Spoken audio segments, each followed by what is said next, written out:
Saudara, kita lanjutkan pembahasan kita tentang cerita yang mirip dengan Sun Gokong yang begitu serakahnya mengumpulkan buah persik ke kantongnya yang ternyata bolong itu. Tapi ini yang terjadi di Nusantara ini, yaitu ada tokoh Semar itu ya. Kita bisa lihat di buku saya tentang kearifan timur dalam etos kerja dan seni memimpin. Ya. Sini ada gambar tentang Semar, tokoh Semar.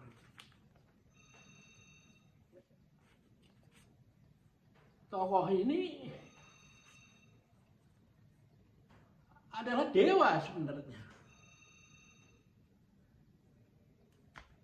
Malahan dia adalah kakak dari Batara Guru itu. Tokoh paling top di dalam kalangan intelektual kan, namanya guru kan. Sehingga semua di wayang lain itu kalau bicara dengan dia selalu menggunakan kromo tinggi, bahasa Jawa yang tinggi. Tapi kakaknya yang namanya sebenarnya adalah Batara Ismoyo itu lebih menitis kepada kalangan grassroots itu, kalangan orang sederhana itu. Dia tidak mau menjadi orang yang bergerak di kalangan atas, tapi seperti blus-blusuan itu, ya, merakyat gitu. Dan tugasnya hanya diabdikan untuk mengawal, menjadi pamongnya para pejabat itu, pamong projo itu. Mengawal, mendampingi dia jadi pelayan lah itu, ya, yang memang hanya menjaga supaya bukan ikut campur, tapi menjaga, mendampingi, memberikan dukungan spiritual kepada pamong yang abdinya itu ketika menghadapi kesusahan, sehingga dia bisa sukses menjalankan tugasnya itu. Nah, dia punya 3 orang anak. Yang terbesar adalah bernama Petro, yang tinggi, Gareng, ya. Yang pertama Gareng dulu yang paling gede itu. Yang tengah adalah Petro. Yang termuda adalah Bagong.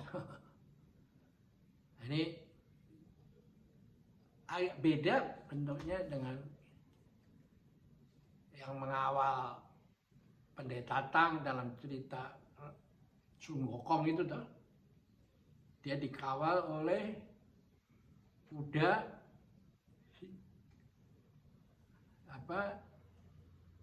seceng yang asalnya adalah siluman ikan gitu. Lalu Chubaji yang adalah siluman babi yang kerjanya tamak, itu suka wanita, gitu. Dan yang tertua adalah si monyet itu.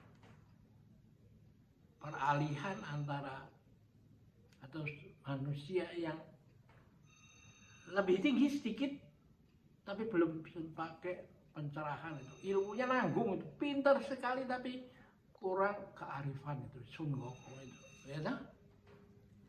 Nah, disitulah lalu yang menarik adalah di kisah dari Semar ini adalah Semar itu tangannya itu selalu menuju ke bawah itu, mengarahkan, coba kamu sepemimpin itu perhatikan rakyatmu tuh, ya, memberi itu untuk rakyat, melayani. Tangannya kan menunjuk ke bawah, ya. Lalu tangan yang satu lagi ke kantongnya di belakang itu mengambil miliknya untuk diberikan kepada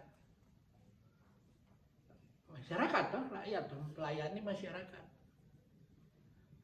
Nah, dalam tokoh cerita wayang ini ada antitesenya itu, yaitu Togok ini, yang tangannya selalu begini minta, gitu, ini minta itu supaya dimasukkan ke dalam kantongnya sendiri. Yang di dalam cerita Sun Gokong itu kantongnya itu bolong itu, ya. Nah, salah satu dari anaknya Semar itu yang diberi julukan Petro itu dikenal juga sebagai si kantong bolong gitu. Nah, itu mengalami seperti di Sun Gokong tadi itu, mengumpulkan apa-apa saja, tapi ketika dimasukkan nggak pernah ada merasa cukup dan bersyukur, tapi selalu malahan terus mencari-cari, dan akhirnya dia masih terus merasa miskin itu. Kalau ditanya, aduh ya sudah kayak aduh saya masih miskin, gitu. Belum orang kaya, gitu. Ya itu si Petro itulah. Jadi kurang lebih di timur itu ada satu wisdom yang more or less sama itu, hanya sesuai dengan lokal genius itu, orang-orang jenius setempat itu mengekspresikan dalam berbagai macam cerita gitu. Nah, ini yang menjadi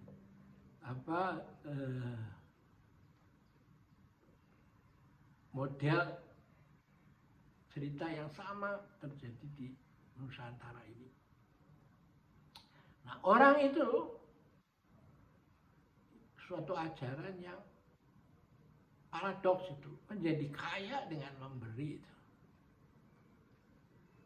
Seperti dikatakan juga oleh Santo Fransiskus Assisi, yang ada juga slide-nya sudah saya buat, toh. In giving you will receive itu. Hanya dengan memberi kamu menerima. Ya. Only in pardoning, hanya dengan memaafkan kamu dimaafkan. Bukan minta maaf dulu, setelah itu tobat, tapi setelah itu tomat, tobat tapi komat. Malah kita. Nah, karena itu orang-orang yang itu menurut kitab Tao Te Ching dari Lao Tzu dikatakan bahwa hidupnya memberi dan memberi, terus memberi. Tapi kalau dia pulang ke rumah dan lihat gudangnya dibuka, loh, stoknya kok semakin tambah, dia menjadi semakin kaya.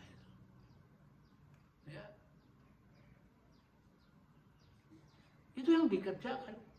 Nah, sedangkan masyarakat barat yang lebih rasional, dia setelah kaya, dia membentuk satu lembaga, yayasan, atau mengerjakan pada sekelompok orang untuk mengelola uangnya, disebut fund manager.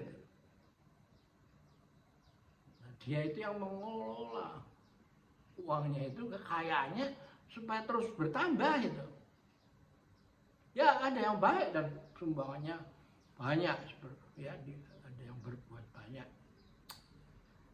Tapi ya juga ada yang seringkali nakal, dipakai untuk spekulasi, mempermainkan kurs mata uang, sehingga bisa juga malahan membuat sesuatu yang kurang baik bagi masyarakat. Ya toh? Jadi inilah kira-kira adalah supaya kita tahu bahwa di timur ini ada yang begini cara pandang. Ya, kita sampai ketemu pada pertemuan berikutnya.